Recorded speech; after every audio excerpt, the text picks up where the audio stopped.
Allez, salut à tous, on est le mardi 21 avril et on démarre le warm-up. Donc aujourd'hui, on va faire en échauffement un Tabata, holo, arche. Holo 20 secondes, 10 secondes de pause, arche 20 secondes. Et on va faire ça 8 fois. Je vous montre les deux mouvements. Le premier, je vous rappelle, on est au sol et on a plusieurs possibilités.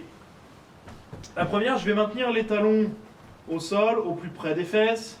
Et je vais chercher à enrouler mes épaules vers les genoux, je rentre le ventre, j'enroule mes épaules, je sens cette contraction solide et je dois la maintenir. Je mets les bras en avant, ce qui fait un contrepoids vers l'avant, ce qui est un peu plus facile, mais on a un très bon ressenti, donc c'est hyper intéressant. Première option, celle-ci. Deuxième, je vais chercher à tendre une jambe, je rajoute de la tension vers l'avant, j'augmente les leviers de charge, et donc j'augmente la difficulté. Je rajoute un deuxième levier, la deuxième jambe. J'ai normalement conservé la même tension au centre du corps, la même position. Quand j'ai tendu les jambes, je ne me suis pas écrasé au sol. Donc vous pouvez démarrer par 1, 2, 3, et si ça passe tranquillement les bras en arrière, 4, et vous voyez, ça trempe, ça trempe, ça trempe, ça trempe, pointe de pied loin en avant, je fixe du regard les pointes de pied et je tiens 20 secondes. Vous allez voir, ça va trembler très très vite, surtout si vous vous êtes entraîné dernièrement. Moi, j'ai fait un travail sur les abdos hier et là, je ressens tout de suite la tension dans mon centre du corps. Donc, c'est un très bon exercice. Ça, c'est votre premier mouvement, holo. Deuxième, après les 10 secondes de récupération, on va se mettre au sol. Vous pouvez garder au début les mains au sol pour essayer. Vous allez chercher à lever pointe de pied, mais surtout lever les genoux en contractant au maximum les fesses. Et je tiens. J'ai toujours un appui dans les mains. Deuxième, je lève les mains. Troisième, je rajoute du levier, encore une fois, comme le holo, pour augmenter la difficulté. Et ça, c'est arche. Évitez d'avoir une cambrure trop importante. Les bras trop hauts et les jambes trop hautes. Cherchez vraiment à créer de la longueur, sentir la contraction dans les fessiers et ce centre du corps qui est solide et qui est lié au haut du corps et au bas du corps. Ok ? 20 secondes holo, 10 secondes de pause, 20 secondes arche, et vous faites ça 8 fois. Je rappelle, vous prenez la musique sur Tabata Song, c'est plus motivant, on se fait guider par cette musique. Ok ? Allez, c'est à vous de jouer.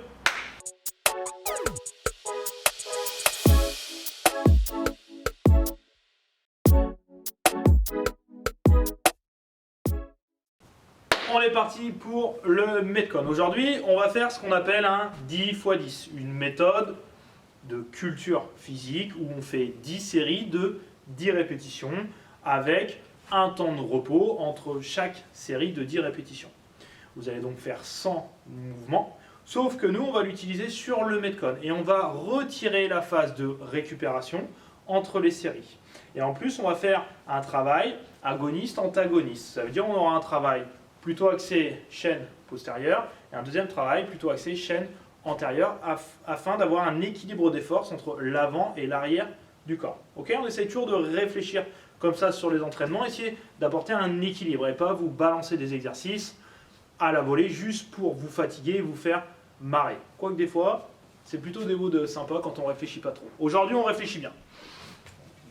Vous allez avoir soit un bâton, soit un élastique, soit une charge, bouteille d'eau, bidon, sac à dos, barre, kettlebell, haltère, vous choisissez. Par contre, j'aimerais quand même que vous ayez de la charge. Ok ? Premier mouvement, deadlift. Ok ? Les mains, on va les mettre à peu près à un pouce de distance au niveau des cuisses. Vous allez devoir garder les épaules fixes en arrière, basse, poitrine plutôt ressortie et plonger vers l'avant. En fonction de votre mobilité, peut-être certains vont s'arrêter au niveau des genoux. Et vous allez devoir repousser dans les jambes et redresser le buste, sans aller trop loin en arrière. Ne faites jamais ça à la fin du mouvement, ça ne sert à rien à part prendre un risque et se faire mal. Pour les plus mobiles, vous allez descendre, on va dire à peu près au niveau mi-tibia, fixer le dos, les épaules basses, le regard en mettre devant. Je commence par pousser fort dans mes cuisses, dans mes talons, arriver à peu près au niveau des genoux. Je vais commencer à redresser mon buste tout en conservant cette poussée et en accélérant. L'intention de mettre de la vitesse lors de l'exécution du mouvement.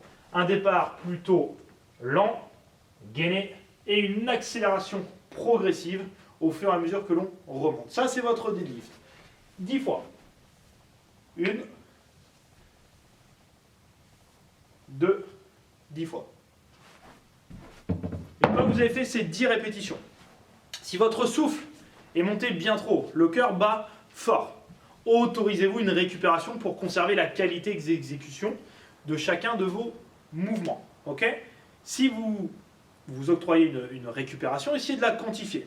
Je me laisse 15 secondes et je repars sur le deuxième exercice. Et à chaque tour, essayez de vous laisser seulement 15 secondes. Comme ça fait un entraînement très structuré, très quantifié. Et encore une fois, on ne fait pas à la volée.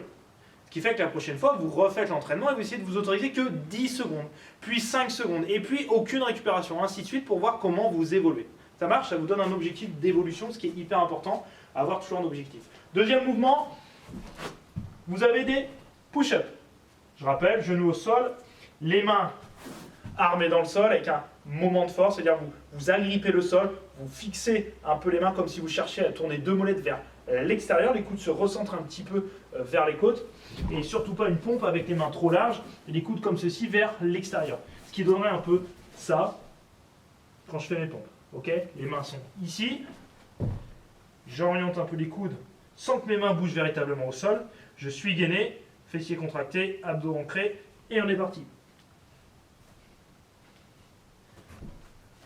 Accélération progressive lors du mouvement. Je contrôle ma descente, j'explose à la poussée, je contrôle, j'explose. Et j'en fais comme ça 10.